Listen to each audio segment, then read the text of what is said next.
Hello everyone, आज हम लोग यहाँ पे क्लास 10 का इलेक्ट्रिसिटी चैप्टर स्टार्ट करने वाले हैं। One of the most important chapter in physics. और आप 9 से 10 में आए तो यहाँ पे कुछ मैं बेसिक भी क्लियर करूंगा आपके इलेक्ट्रिसिटी चैप्टर के, तो इसको देखते रहिए और लास्ट तक ये वीडियो देखिएगा और ये बहुत हेल्पफुल वीडियो होगा आपके लिए। तो देखिए यहाँ पे इलेक्ट्रिसिटी हम लोग स्टार्ट करने वाले हैं, तो इसके पहले कुछ बेसिक बातें कर लें। जैसे कि इलेक्ट्रॉन की वजह से ही हमें करंट देखने को मिलती है। इलेक्ट्रॉन मूव करता है तो हमें करंट देखने को मिलती है। इलेक्ट्रॉन होते क्या हैं? एटम होता है, एटम में न्यूक्लियस होता है, उसके किनारे किनारे ऑर्बिट्स होते हैं, इन्हीं ऑर्बिट्स में इलेक्ट्रॉन रिवॉल्व करता है।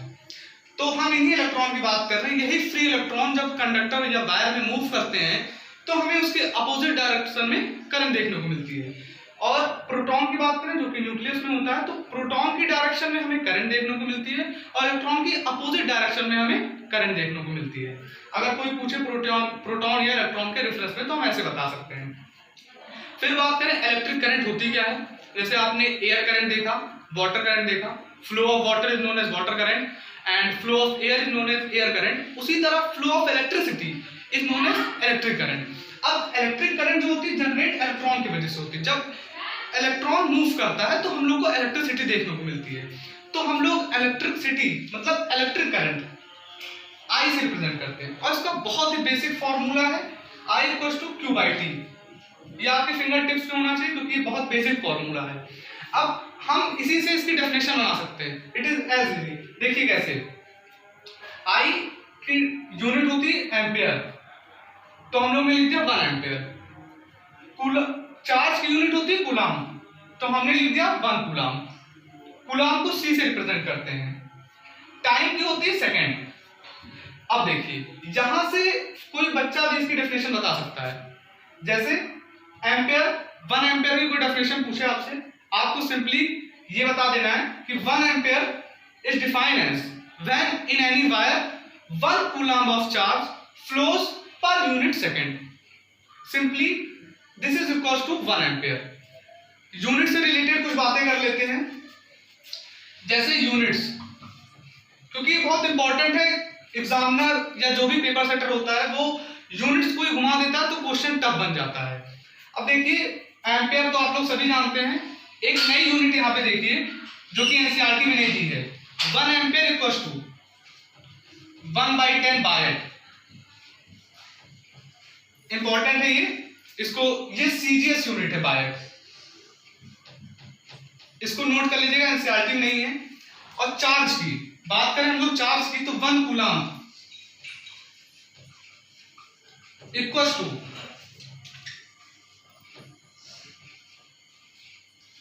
3 × 10⁹ ESU। ESU क्या है यहाँ पे? Electrostatic unit. फराडे भी होता है इसका चार्ज की यूनिट। 1 फराडे होती 96500 कूलाम। 1 कूलाम की बात करें तो 3 × 10⁹ ESU। 1 फराडे की बात करें तो 96500 coulomb. ESU is one of the smallest quantity unit of the charge and Faraday is one of the biggest unit of charge। ये दो चीजें आपको पता होनी चाहिए। बाकी इतना ही था बेसिक्स करंट के बारे में। अब हम लोग EMF और वोल्टेज का डिफरेंस समझ लें कि EMF क्या है और वोल्टेज क्या है, क्योंकि इसमें बहुत कंफ्यूजन होती है। तो अब हम लोग EMF और वोल्टेज में डिफरेंस देख लें, क्योंकि इसमें बहुत ही कंफ्यूजन होती है बच्चों को। जैसे EMF का फुल फॉर्म होता है इलेक्ट्रो मोटिव फोर्स। बट आपको इसमें कंफ्यूज नहीं होना कि फोर्स लिखा है तो कोई फोर्स है। इलेक्ट्रोमोटिव फोर्स इसकी डेफिनेशन, इसका फुल फॉर्म है, बट इसका मतलब कुछ और है। इसका मतलब maximum potential difference generated by a cell across its terminal. जैसे जब आप सेल लाते हैं तो सेल अपनी केमिकल एनर्जी को इलेक्ट्रिकल एनर्जी में कन्वर्ट करता है। ये एक सेल का काम होता है। सेल के अंदर आप जब कभी सेल को खोलिए तो उसमें देखेंगे आप 2 टर्मिनल्स होते हैं सेल के अंदर।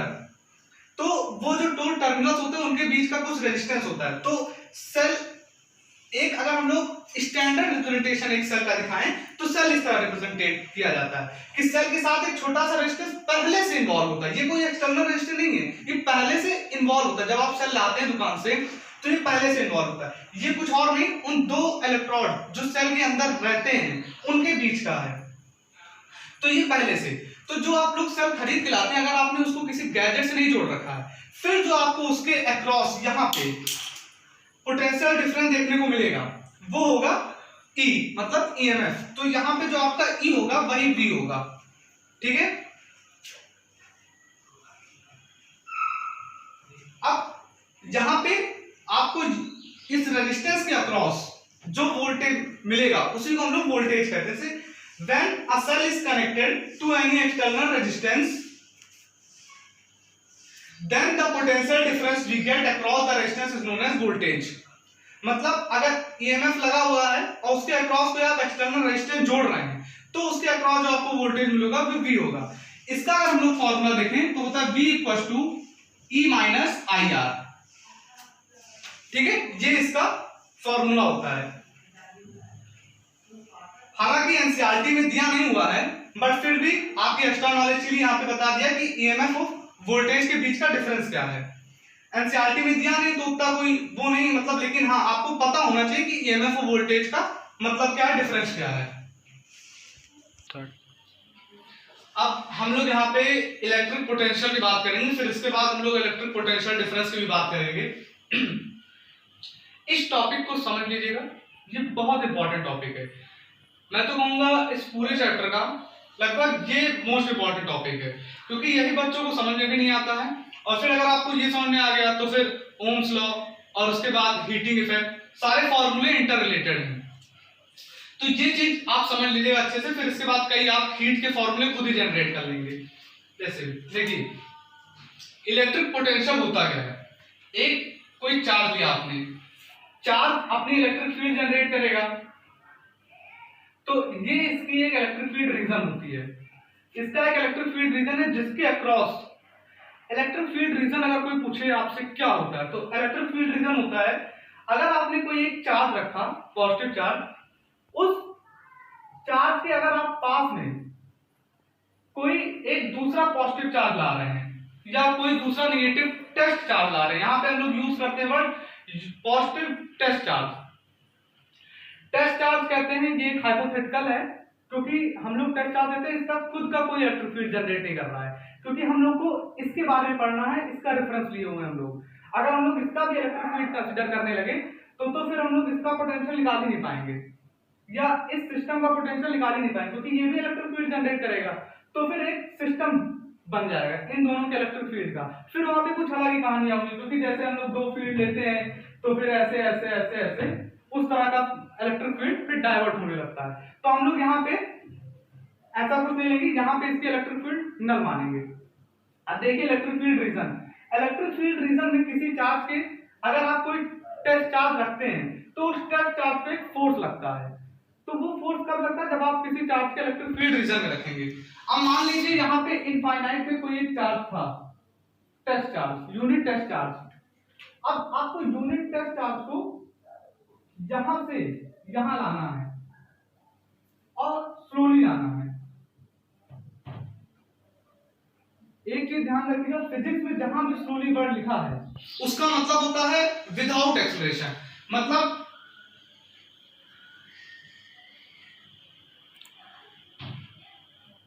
Acceleration equal to 0। स्लोली का मतलब एक्सेलरेशन नहीं है, हम लोग बहुत स्लोली ला रहे हैं। अब हम लोग इस चार्ज को यहाँ एक पॉइंट तक लाना है इनफाइनाइट पे, तो हमें कुछ वर्क करना पड़ेगा। वर्क क्यों करना पड़ेगा, क्योंकि ये इसको अपोज करेगा। जब ये इलेक्ट्रिक फील्ड रीजन में आएगा तो ये अपोज करेगा कि नहीं हमारे इलेक्ट्रिक फील्ड रीजन में मत लाओ, क्योंकि दोनों सेम चार्ज हैं। तो जब ये फोर्स लगाएगा तो हमें वर्क डन करना पड़ेगा किसी के अपोजिट, और हम लोग डिस्प्लेस कर रहे हैं। तो हम लोग जानते हैं वर्क डन का फॉर्मूला होता है फोर्स इनटू डिस्प्लेसमेंट, तो हमें जाहिर सी बात है वर्क डन करना पड़ेगा। अब हम लोग उसको जो यहाँ पे लाएंगे, तो जो पोटेंशियल होता है इलेक्ट्रिक पोटेंशियल, उसको हम लोग डिफाइन करते हैं work done per unit charge. तो इलेक्ट्रिक पोटेंशियल को हम लोग किस तरह डिफाइन करते हैं, work done in bringing a unit test charge. ध्यान से सुनिएगा डेफिनेशन को, work done in bringing a unit test charge from infinite to any point inside the electric field region of a of a charge given और provided. अब बहुत simple हम लोग definition से इसका फॉर्मूला बना सकते हैं कि पोटेंशियल को हम लोग इलेक्ट्रिक पोटेंशियल को V से डिफाइन करते हैं। Electric potential V equals to work done in bringing a unit charge from infinite to any field inside the electric field region। ठीक है, इतनी बात सुनो। अब 1 वोल्ट की definition, 1 volt equals to 1 joule upon 1 coulomb लिख सकते हैं। अब डेफिनेशन अगर हम लोग यूनिट के टर्म में देंगे तो कैसे देंगे? When to displace 1 coulomb of charge from infinite to point A, 1 joule work is required, then we get 1 volt potential। समझ में आ गया? मतलब जब हम लोग 1 जूल वर्क करते हैं कूलम चार्ज को डिस्प्लेस करने में, तो हम लोग को 1 वोल्ट पोटेंशियल मिलता है। बात क्लियर है? यहां से हम लोग वर्क की फॉर्मूला निकाल सकते हैं, वर्क इक्वल टू क्यूवी। ये इसका इंपॉर्टेंट फॉर्मूला है, इंटर कन्वर्जन से आया है, इसको इधर ले गए हैं। ये आपको आगे काम आएगा जब आप हीट एनर्जी निकालेंगे। यहीं पे एक छोटा सा पॉइंट और है, इलेक्ट्रिक पोटेंशियल डिफरेंस, उसको भी देख लेते हैं। अगर आपको ये पॉइंट समझ में आ गया है तो फिर वो पॉइंट बहुत आसान है, तुरंत समझ में आ जाएगा। देखिए, मान लीजिए एक पॉइंट यहाँ पे P है, यहाँ पे Q है। अब इलेक्ट्रिक पोटेंशियल डिफरेंस उसे कहते हैं, दो पॉइंट के पोटेंशियल डिफरेंस को हम लोग इलेक्ट्रिक पोटेंशियल डिफरेंस करते हैं। जब आप किसी यूनिट टेस्ट चार्ज को, ये मान लीजिए यूनिट टेस्ट चार्ज था Q, यहाँ पे आपने P से Q इसको ले गए, तो जो यहाँ पे वर्क करना पड़ा आपको, कहीं इनफाइनाइट से नहीं, वो तो हम लोग ने रेफरेंस लिया था इलेक्ट्रिक पोटेंशियल की डेफिनेशन में। अब हम लोग potential difference electric field reason में किसी दो पॉइंट के बीच में डिस्प्लेस कर रहे हैं चार्ज को, यूनिट टेस्ट चार्ज को। तो जो हम लोग को वर्क करना पड़ता है P से Q, मतलब किसी दो पॉइंट को के बीच इलेक्ट्रिक फील्ड रीजन में ही चार्ज को डिस्प्लेस कर रहे हैं, तो हमें वहां पे जो वर्क डन होगा वो पोटेंशियल देगा। अब यहाँ पे हम लोग जो work done from P to Q by Q, ये हम लोग को देगा पोटेंशियल। इतना ये सिंपल था।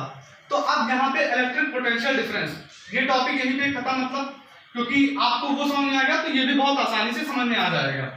रेडी। हम लोग ने इलेक्ट्रिक पोटेंशियल डिफरेंस तो देख लिया। अब एक और इंपॉर्टेंट टॉपिक यहाँ पे आता है, कॉम्बिनेशन ऑफ रेजिस्टेंस। रेडी। तो कॉम्बिनेशन दो तरह के हैं, सीरीज और पैरेलल। सीरीज कॉम्बिनेशन और पैरेलल, फिर उसके बाद मिसलेनियस भी होते हैं, मतलब सीरीज और पैरेलल को आपको मिक्स करके एक ही सर्किट बना के देंगे। और ये फिर जब आप और फर्दर आगे क्लास में जाएंगे तो सर्किट एनालिसिस नाम से पूरा चैप्टर ही मतलब सीरीज और पैरेलल और मिसलेनियस का आपको मिलेगा। तो हम लोग पहले बेसिक से, बहुत बेसिक से समझ लेते हैं सीरीज क्या है, पैरेलल क्या है। मान लीजिए आपने दो बल्ब लिए ए और बी, ये ए बल्ब का रेजिस्टेंस है, ये बी बल्ब का रेजिस्टेंस है। आपने दोनों को पास पास एक ही वायर से स्ट्रेट जोड़ दिया, जैसे हमने यहाँ पे जोड़ दिया है। तो जब हम लोग आपस में जोड़ देते हैं स्ट्रेट वायर से दोनों को बगल बगल, तो वहां पे सीरीज कॉम्बिनेशन हमें देखने को मिलता है। वहीं अगर हम दो रेजिस्टेंस को एक के ऊपर एक, मतलब वायर को डिस्ट्रीब्यूट करते हुए जोड़ रहे हैं, मतलब जैसे हाथ को मेरे ध्यान दीजिएगा, जैसे आप एक ये वायर ले जा रहे हैं, आपने वायर को ऐसे दो करके फिर आगे कनेक्ट कर दिया।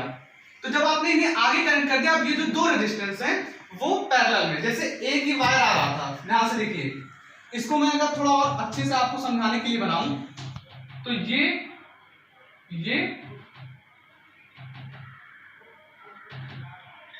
इससे शायद आपको और अच्छे से समझ में आए। एक वायर आ रहा था, ये बाइफरकेट हो गया ऐसे, फिर कंबाइन हो गया, फिर आगे हो गया। तो इस तरह का कॉम्बिनेशन जब होता है तो आपको पैरेलल कॉम्बिनेशन होता है, जहां करंट बाइफरकेट हो रही, मतलब डिवाइड हो रही हूं, और जहां पे आई जब फ्लो होता है तो दोनों में सेम आई फ्लो होता है, मतलब इसमें भी आई होगा, इसमें भी आई होगा। लेकिन अगर यहां से आई निकली तो यहाँ I1 होगा, यहाँ I2 होगा। अब सिंपली आपसे पूछता क्या है कि सीरीज सर्किट बना के दे देगा, फिर आपसे कहेगा नेट रेजिस्टेंस निकालिए, या फिर करंट निकालिए, या फिर वोल्टेज निकालिए। तो जो आर नेट होता है, आर नेट सीरीज का आर नेट होता है R1 प्लस R2, और पैरेलल का जो आर नेट हम लोग निकालते हैं पैरेलल रेसिप्रोकल में होता है, जैसे 1 by R net equal to 1 by R naught plus 1 by R two. अब इसका आर नेट निकालेंगे तो इसका आएगा are equivalent R1 R2 upon R1 plus R2।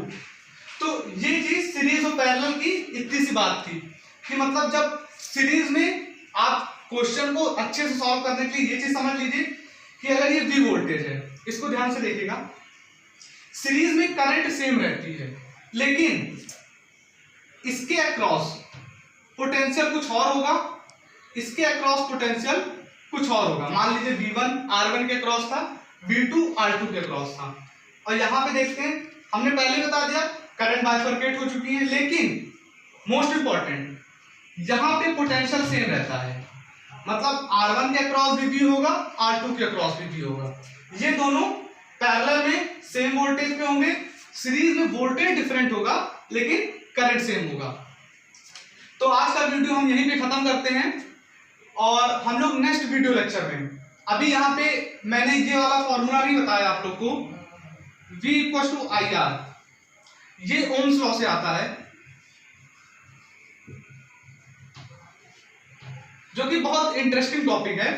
तो हम लोग ओम्स लॉ, क्योंकि यहाँ पे नेट रेजिस्टेंस बता दिया, अब आप इसी का यूज करके यहाँ पे आर नेट रख के वोल्टेज निकाल सकते हो, करंट निकाल सकते हैं। तो आप अभी टेंशन मत लीजिएगा ये क्या लिख दिया और ये कहां से आया, हम लोग इसे नेक्स्ट वीडियो लेक्चर में इसको डिराइव करेंगे V equal to I R, और फिर heating effect of electric current भी पढ़ेंगे, पावर भी पढ़ेंगे, और मोस्ट प्रोबेबली अगले वीडियो लेक्चर में हम लोग इस पूरे इलेक्ट्रिसिटी चैप्टर को सॉल्व करने की कोशिश करेंगे। और साथ में ही हम लोग सीरीज पैरेलल के कुछ क्वेश्चन और कुछ अलग टॉपिक के थोड़ा मिसलेनियस बना के भी उसको भी डिस्कस करेंगे, जिससे आपको क्वेश्चन अटेम्प्ट में कोई प्रॉब्लम ना हो, और डिस्कस भी करेंगे कैसे क्वेश्चन को अटेम्प्ट किया जाए। तो थैंक यू एंड प्लीज